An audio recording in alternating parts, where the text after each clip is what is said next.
today? Well, if you watch Fox News, it might look something like this. There's Jeb right out of the starting gate at the front of the line, followed by Carson, Huckabee, Rubio, Walker, and the rest. A total of 10 candidates shown there. Again, this is from Fox News. But I noticed someone is missing. I mean, where the hell is Rand Paul? The source of the poll clearly indicates Rand Paul in the polling and even features Rand in the official headline. And here it is, 5 leaders in the 2016 Republican White House race.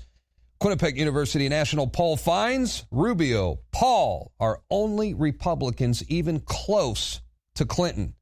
However, according to Fox News, Rand Paul didn't even register enough to be included in their graphic.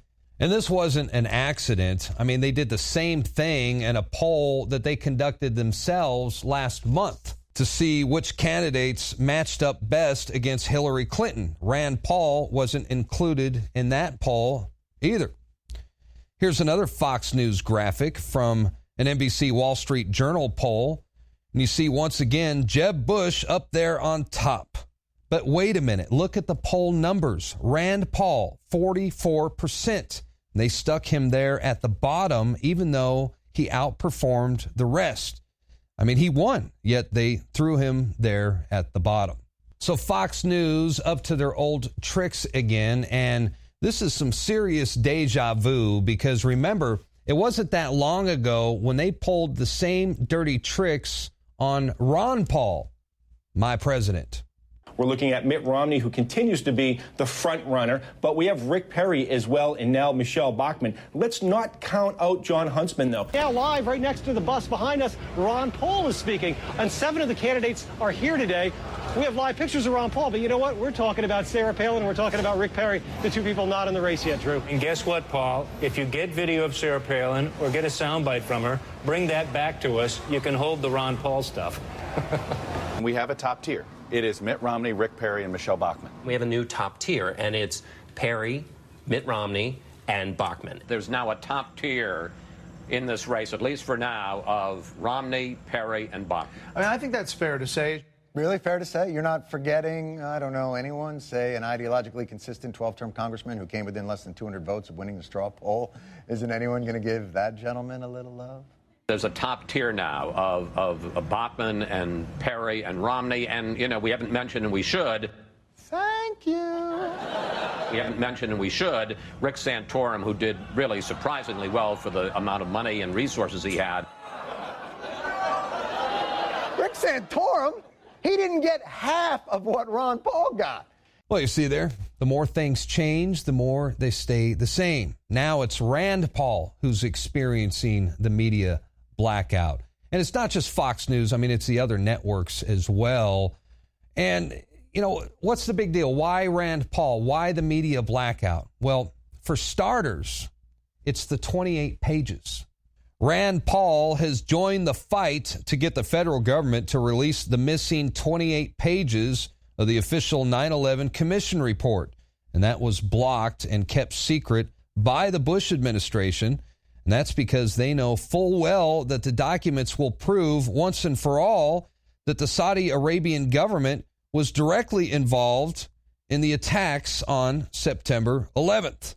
So very embarrassing, not to mention treasonous by George Bush and Dick Cheney, who are both implicated here in a massive cover-up. And remember, it was George W. Bush himself, the hypocrite, who had this to say about anyone harboring terrorists. Every nation in every region now has a decision to make.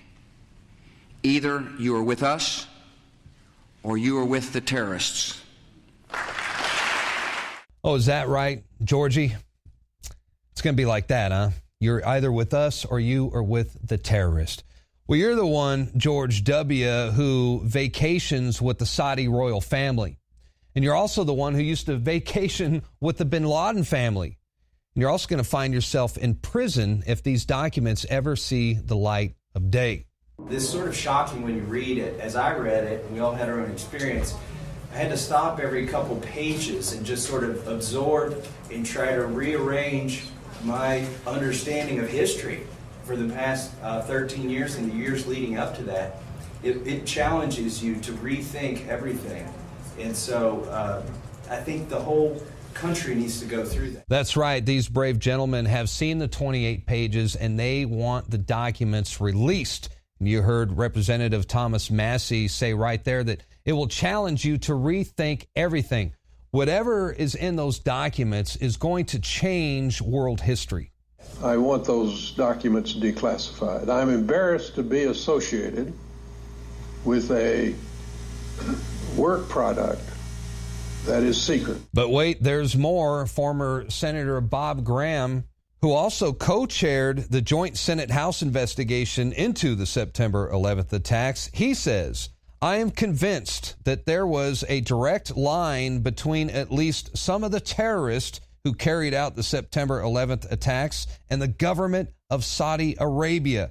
He called it a smoking gun. And he went on to say the reason for this cover-up goes right up to the White House.